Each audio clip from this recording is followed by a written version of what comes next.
신 하나님 말씀은 신약 성경 사도행전 15장 36절에서 16장 5절까지 말씀입니다.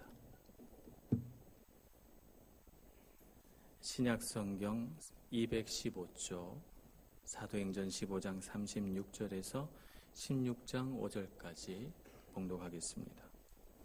며칠 후에 바울이 바나바더러 말하되 우리가 주의 말씀을 전한 각 성으로 다시 가서 형제들이 어떠한가 방문하자 하고 바나바는 마가라는 요한도 데리고 가고자 하나 바울은 밤빌리아에서 자기를 떠나 함께 일하러 가지 아니한 자를 데리고 가는 것이 옳지 않다 하여 서로 심히 다투어 피차 갈라서니 바나바는 마가를 데리고 배 타고 구브로로 가고 바울은 실라를 택한 후에 형제들에게 주의 은혜에 부탁함을 받고 떠나 수리아와 길리기아로 다니며 교회들을 경고하게 하니라. 바울이 더베와 루스드라에도 이름에 거기 디모데라는 제자가 있으니 그 어머니는 믿는 유대 여자요 아버지는 헬라인이라. 디모데는 루스드라와 이고니온에 있는 형제들에게 칭찬받는 자니 바울이 그를 데리고 떠나고자 할새 그 지역에 있는 유대인으로 말미암아 그를 데려다가 할례를 행하니 이는 그 사람들이 그의 아버지는 헬라인인 줄 다 알미러라. 여러 성으로 다녀갈 때에 예루살렘에 있는 사도와 장로들이 작정한 규례를 그들에게 주어 지키게 하니 이에 여러 교회가 믿음이 더 굳건해지고 수가 날마다 늘어가니라. 아멘. 1차 전도 여행을 통해서 각 도시마다 교회를 세우고 또 그 교회들이 하나님 말씀을 전파하는 선교의 또 다른 기지가 돼서 복음은 점차 널리 퍼져갑니다.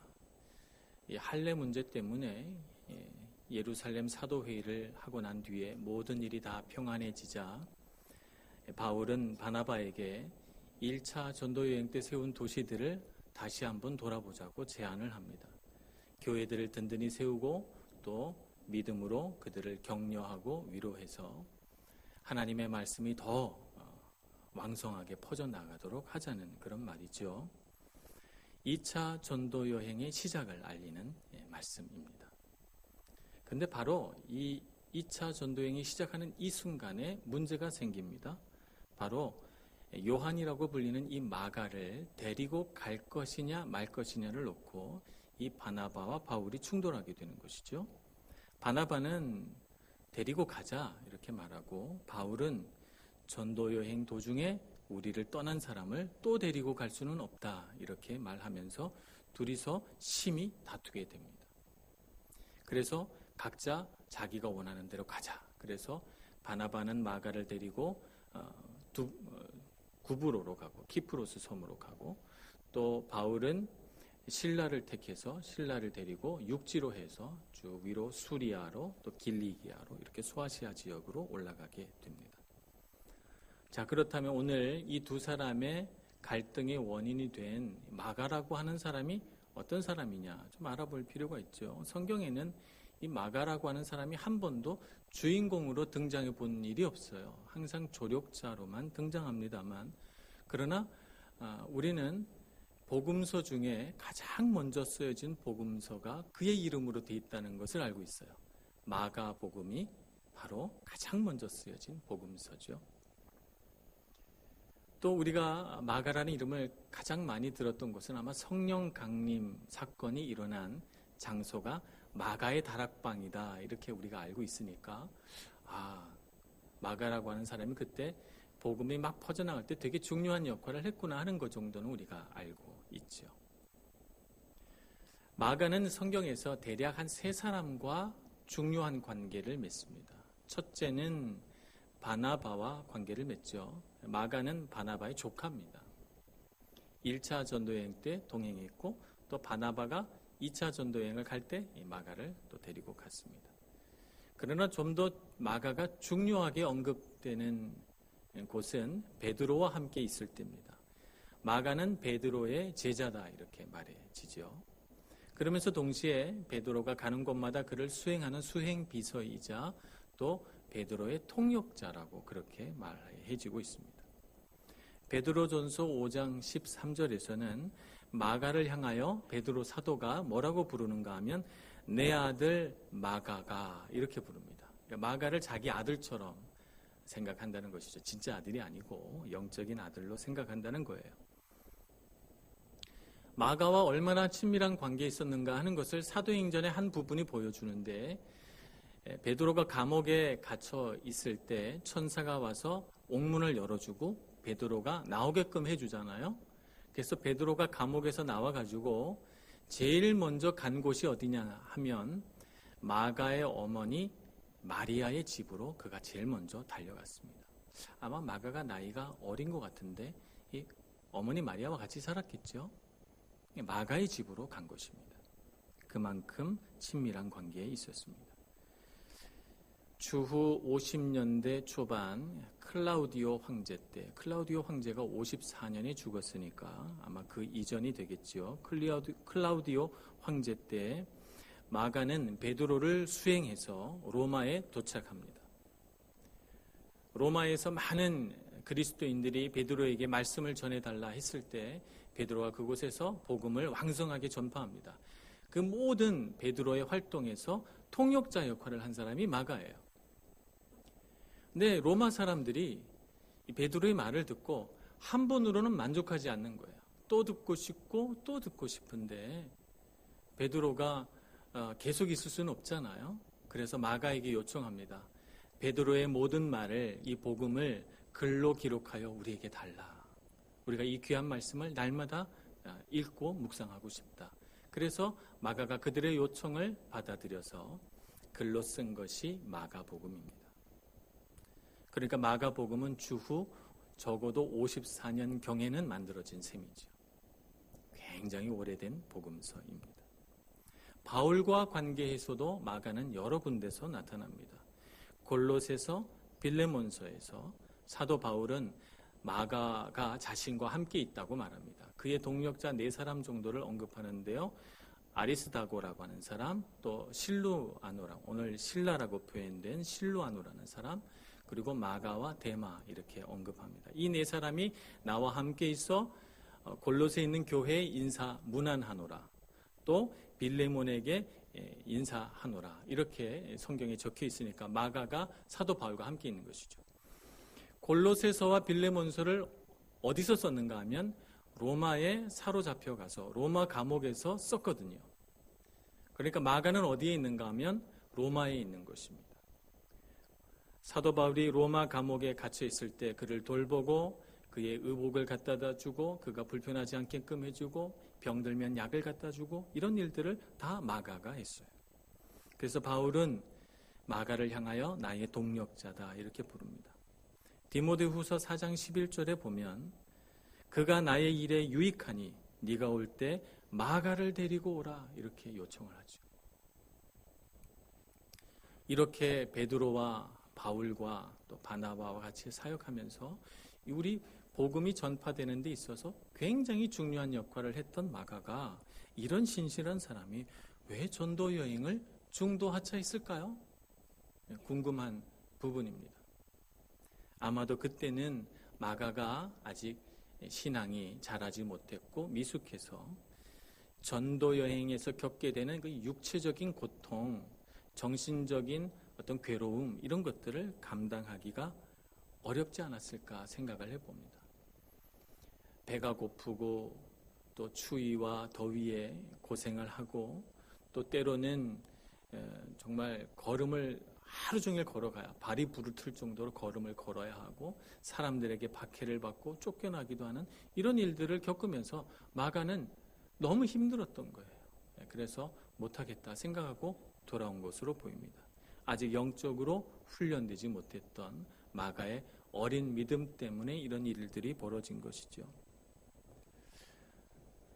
우리는 생각해 볼 때 이렇게 한번 부딪혀가지고 바울과 마가가 서로 마음이 상해서 마가가 떠났기 때문에 바울의 마음이 상했고 또 다음번 2차 전도여행 때 마가를 데리고 갈 수 없다 이렇게 말하니 이번엔 마가가 아마 마음이 상했을 텐데 우리 같으면 야 다시는 보지 말자 이렇게 생각하고 원수가 되고 아니면 적어도 만나기는 하더라도 서로 말도 안 하고 그렇게 지낼 것 같은데 근데 성경의 여러 군데를 보니까 바울과 관계에서 마가는 충성된 동역자요, 바울의 마지막을 보살핀 사랑의 종으로서 여전히 바울 곁에 있는 것을 보면 어떻게 된 일일까?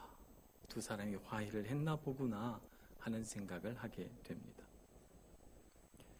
어떻게 화해했을까요? 그것을 우리 생각하기 전에 갈등의 원인을 먼저 좀 살펴볼 필요가 있습니다. 이 갈등의 원인은 성향의 차이에서 온 것입니다. 바나바는 관계지향적인 사람이에요. 그렇기 때문에 그는 사람을 참 중요하게 생각하고 사람을 귀히 여깁니다. 사도 바울이 바울 되기 전에 그는 사울이라는 이름을 가지고 많은 그리스도인들을 박해했던 사람입니다. 그래서 그가 예수님을 만나서 회심하고 돌아왔지만 여전히 사람들은 사울을 무서워했어요. 이 사람이 예수님께 돌아왔지만 그 사람을 만나거나 관계하는 것은 어려운 일이었습니다. 받아주질 않았어요. 그런데 이런 사울을 눈여겨보고 귀히 여기고 데리고 와서 안디옥에서 같이 사역한 사람이 누굽니까? 바나바입니다. 바나바는 사람을 귀하게 여기는 사람이에요. 관계지향적인 사람이죠. 그래서 그는 마가가 한 번 실패했지만 그에게 또 기회를 주고 싶고 이 귀한 사람이 훈련되기를 원했습니다. 바울은 어떤 사람인가? 바울은 목적지향적인 사람이에요.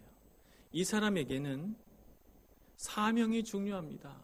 사명이 사람보다 중요하다고 생각하는 사람이에요. 그래서 그는 자기 자신이 하나님 앞에 부른 사명을 감당하기 위해서는 죽어도 좋다라고 생각하는 사람이에요. 이런 사람의 눈으로 보면 마가는 사명을 완수하기는 불충분한 사람으로 보인 것이죠. 그래서 그는 사명을 완수하기 위하여 거기에 걸맞는 훈련된 사람을 데리고 전도 여행을 다니기를 원했습니다. 이런 성향의 차이에서 갈등이 빚어진 것이죠. 우리는 이 바나바와 바울의 갈등에서 누가 옳다, 누가 그르다, 아니 두 사람 다 맞는데 문제는 마가다, 마가가 나쁘다, 이렇게 판정하는 것은 옳은 관점이 아닙니다. 우리가 여기서 배워야 할 것은 목적지향적인 성향과 관계지향적인 성향의 균형을 잡을 줄 알아야 된다는 것입니다. 관계지향적인 성향으로 너무 한쪽으로 쏠리게 되면 사람만을 본 나머지 사명을 놓치게 되는 이런 그런 어려움이 생기죠. 사명에 충실해는 사명이 무너져 버릴 수가 있는 것입니다. 너무 목적지향적으로 사명만을 중요시하게 여기면 그 사명을 완수하는 사람이 누구예요? 사람이잖아요. 사람이 상처받고 또 괴로울 수가 있는 것이죠. 그래서 우리는 항상 이 두 가지의 균형을 맞출 줄 알아야 합니다. 갈등은 거기에서 시작이 됐지요.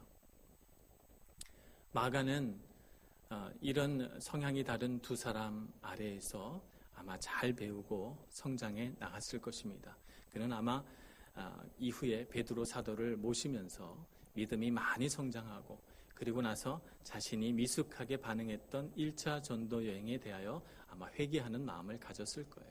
그래서 아마 사도 바울에게 다시 돌아왔고 사도 바울은 그 균형된 감각을 가지고 그를 다시 받아주고 또 그의 헌신으로 인해서 사도 바울은 로마에서 보살핌을 얻게 되는 것입니다. 우리 교회 안에도 갈등이 있습니다. 교회 안에도 관계지향적인 사람이 있고 목적지향적인 사람이 있습니다.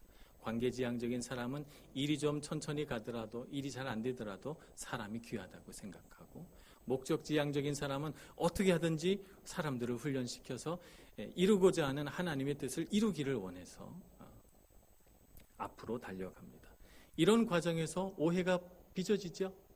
그래서 서로 다투게 되고 갈등하게 되고 그래서 다른 성향 때문에 우리가 서로 불신하게 되거나 어려움을 겪는 수가 있습니다.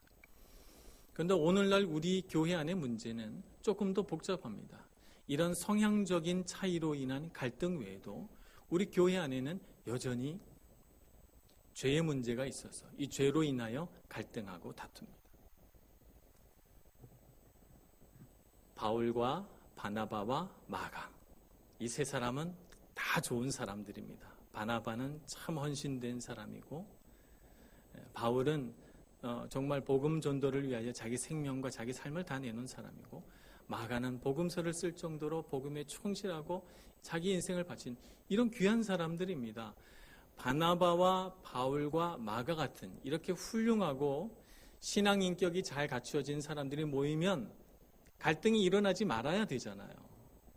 이렇게 좋은 사람 세 사람이 모이면 정말 행복하게 서로 잘 지내야 되는데 그렇지 않잖아요. 성경에 보면 그들에게 갈등이 일어났습니다. 교회 안에 하나님을 믿고 선하게 살려고 하는 사람들이 오지 않습니까? 그리고 좀 죄가 있어도 어쨌든 간에 하나님 앞에서 죄 짓지 않고 잘 살려고 노력하시는 분들 아닙니까? 그러면 교회 안에 문제가 없어야 되고 이 착한 사람이 다 모인 교회에는 어려움이 없어야 당연한데 그렇지 않지 않습니까? 오늘날 많은 교회가 갈등하고 분쟁하고 때로는 다툼이 일어나고 어려움을 겪는 것을 봅니다. 때로는 그리스도인들끼리 경쟁하기도 하고, 때로는 서로 시기하기도 하고, 때로는 잘난 척하는 사람들 때문에 우리가 그런 사람들을 미워하기도 하고, 또 때로는 무관심해서 사랑이 없는 연고로 상처받기도 합니다. 그것이 오늘날 불완전한 우리 교회의 모습입니다. 스캇 팩 박사는 아직도 가야 할 길이라고 하는 유명한 책을 쓰신 분이죠.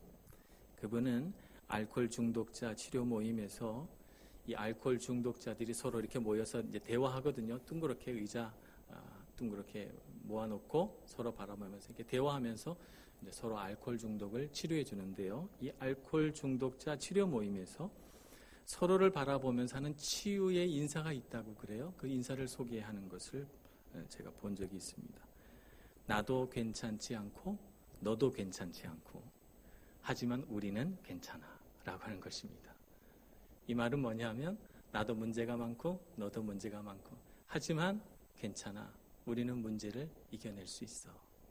우리가 그렇다고 해서 이 세상을 살아갈 가치가 없는 것은 아니야 라고 하는 의미를 그 안에 내포하고 있는 것입니다. 교회는 사람을 보러 온 것이 아니죠. 교회는 하나님을 만나러 온 것이고 예수 그리스도를 보기 위하여 온 것입니다. 그런데 교회는 불완전해서 주님을 바라보려고 왔건만 사람 때문에 마음이 괴롭고 사람 때문에 갈등하고 어려움을 겪습니다. 그래서 정말 나를 편안하게 해주는 교회 없을까? 내가 나를 행복하게 해주는 교회 없을까? 이렇게 생각하면 그런 교회는 이 세상에 없어요. 모든 교회는 다 불완전합니다. 불완전하지만 괜찮습니다. 예수 그리스도의 십자가 사랑으로 우리는 회복되고 있고 언젠가는 다 회복될 것이기 때문에 그렇습니다. 우리는 아직 수리 중에 있고 우리는 언젠가는 다 수리돼서 깨끗하게 될 날이 올 것입니다. 그래서 우리는 알코올 중독자 치료 모임에서 했던 인사를 우리끼리 해야 합니다. 나도 문제 있고 너도 문제 있고 하지만 우리는 괜찮아.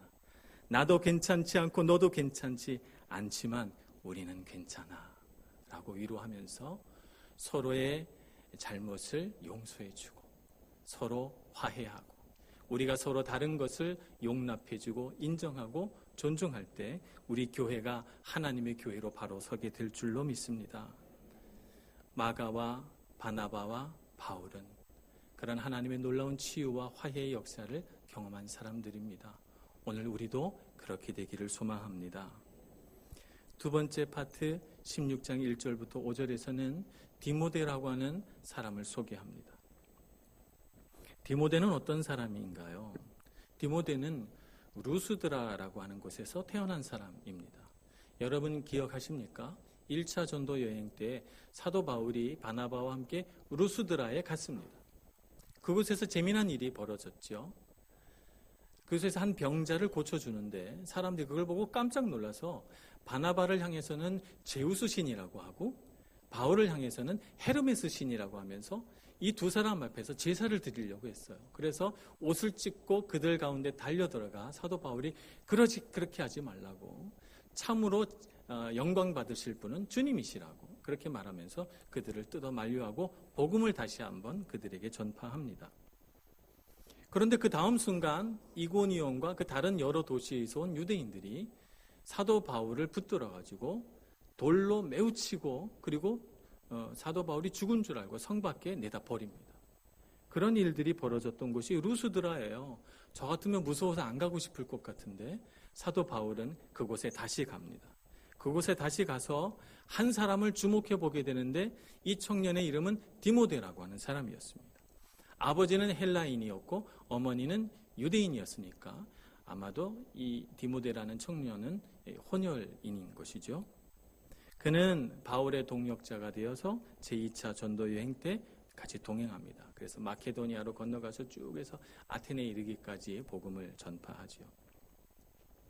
그는 바울의 조력자가 돼서 사도 바울이 가야 되는데 갈 형편이 되지 않으면 사도 바울은 꼭 누구를 보냈는가 하면 디모데를 보냈어요. 자기 대신.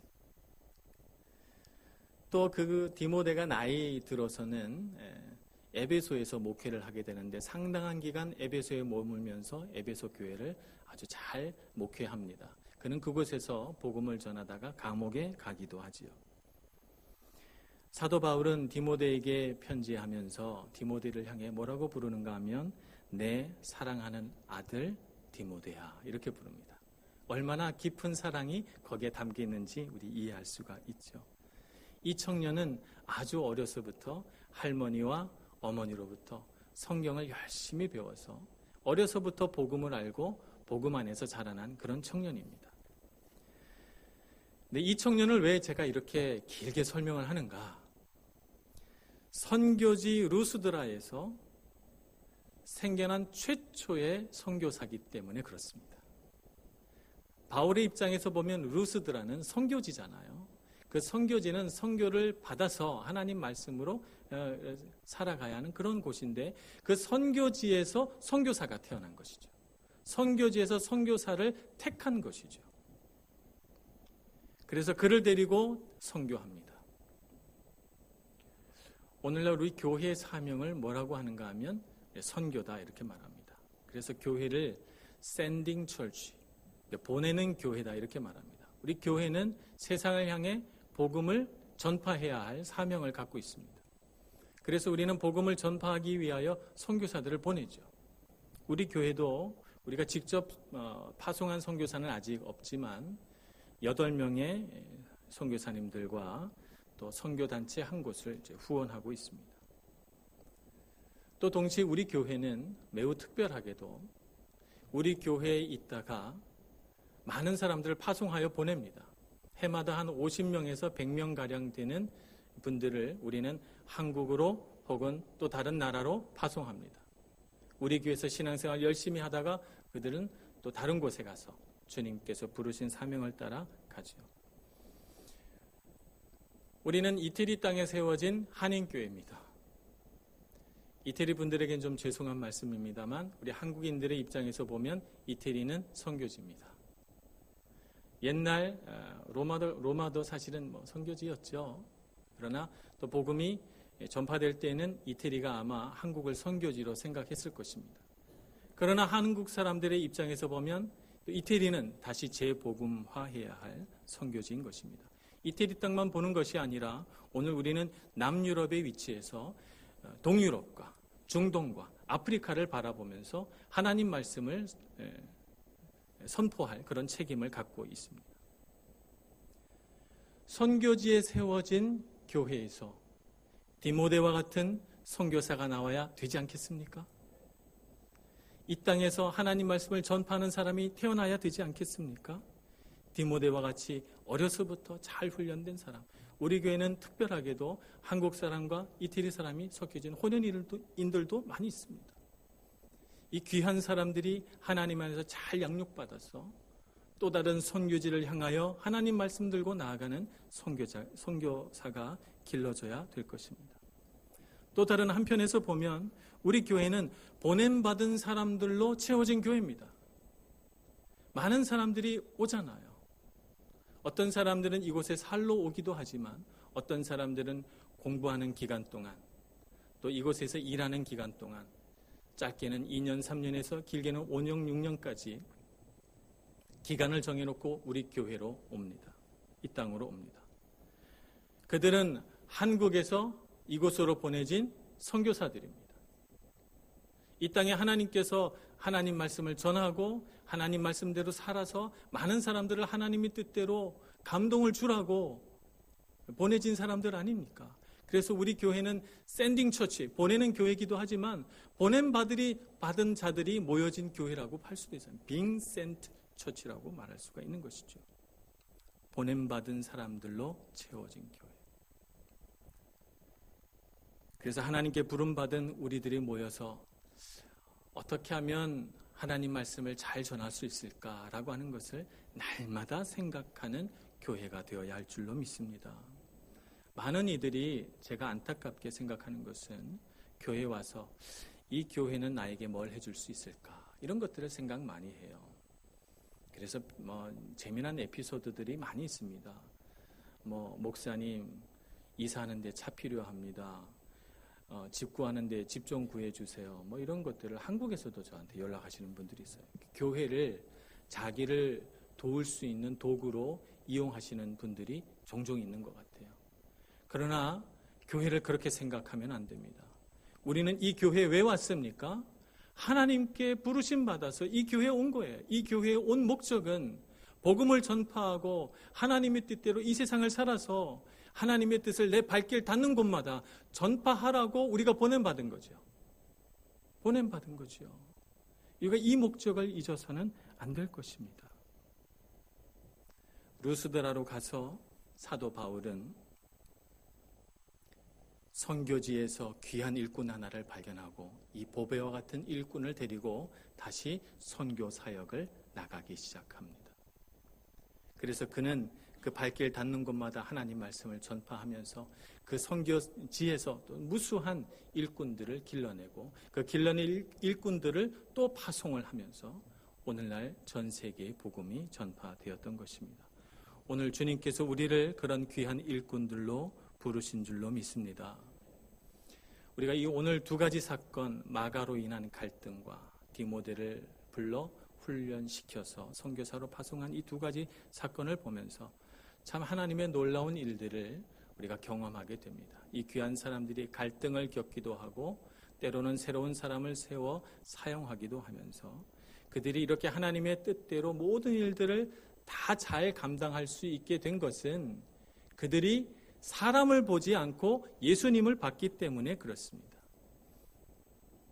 그들이 마가와 동행하기도 하고 실라와 동행하기도 하고 때로는 디모데와 동행하기도 했지만 그들이 진짜 동행한 사람은 바로 예수 그리스도이십니다. 예수님이 함께 하셨고 예수님이 그들과 어디든지 가셨기 때문에 그들이 어디를 가서도 예수 그리스도를 놓치지 않았기 때문에 그들의 마음에 안식을 얻고 힘을 얻고 어려운 상황에서도 용기를 내고 끝까지 인내하고 참으며 소망을 잃지 않게 되었던 것입니다.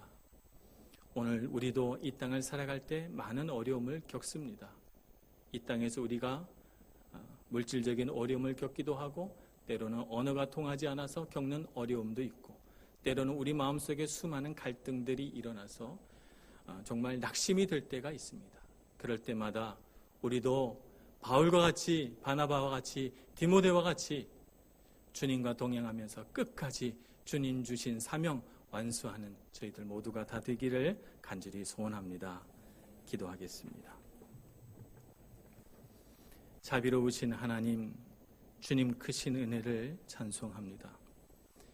우리를 도우시고 우리에게 힘과 능력을 주시고 우리로 하여금 어디를 가든지 주님의 귀한 자녀로서 하나님의 택하시고 부르신 주님의 사람으로서 살게 하시니 감사합니다. 주님 주신 사명 잊지 않고 힘을 내어 주님과 동행하는 저희들 다 되게 하여 주시옵소서. 예수님의 이름으로 기도합니다. 아멘.